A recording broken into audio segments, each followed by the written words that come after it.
Ito na. Paakyat na. Mas, kasama ko yung pala yung barkada ko. Ito yung lugar na to, surahan pa lang to. So, yan. Paakyat na.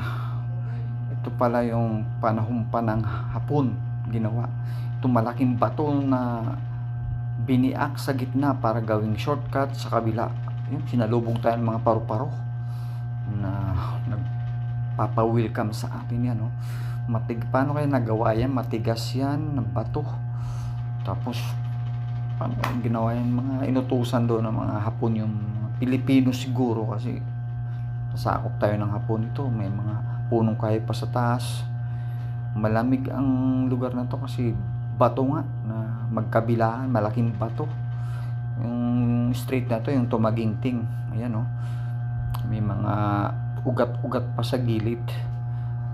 Tumaginting, ginawa daw to para tagusan doon sa kabilang street ng Santo Niño o Kalintaan, yung Pax Hall ng Japanese.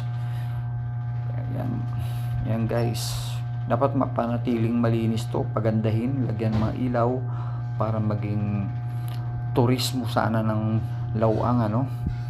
Yan, may yung nandiyan yung parang kuweba na maliit. Ayan na, dito na tayo guys. Hanggang dito na lang guys. Maraming salamat sa inyong suporta lagi. Salamat, bye.